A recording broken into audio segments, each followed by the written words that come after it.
technology use কৰিব লাগে সকলো ইউজ কৰিছে এতিয়া ভগৱানে জানে কি হয়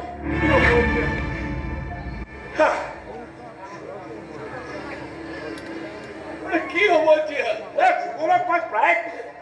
যে তই চাকৰিটো বাদ দে নুশুনিলে মোৰ কথা নুশুনিলে এইটো কথা কৈ ৰাজ্যত তুমুল আলোড়নৰ সৃষ্টি হৈছে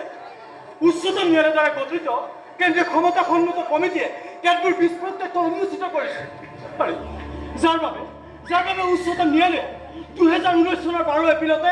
এই অবৈধ এটা ৰোধৰ কাৰণে চৰকাৰৰ ওচৰত এক নিৰ্দেশনা জাৰি কৰিছে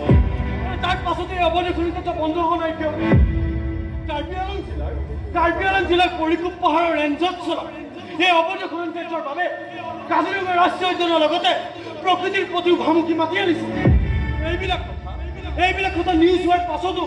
ইহঁতৰ কিয় গাঁৱৰ নাই মানুহৰ জীৱনত তই খেল খেলিছে ইহঁতে মানুহৰ জীৱনত তই খেল খেলিছে আচ্ছা তুমি কোন মই যুগলৰ ভাই ৰাহুল যুগল মোৰ ঘৰতে আপুনি অবিনাশ দা নেকি এই যুগলে প্ৰায়ে আপোনাৰ কথা কৈ থাকে তাক মই প্ৰায় কৈছিলো জানানে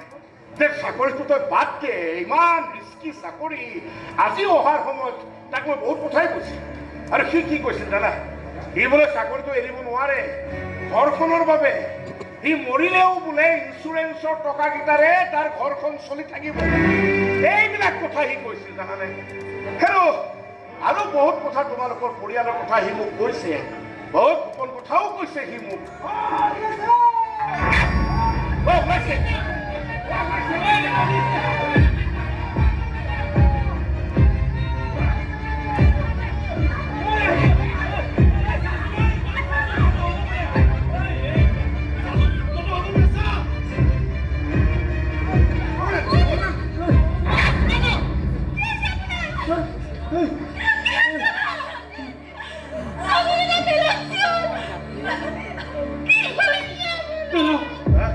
মানুহজন জীয়াই থকা নাই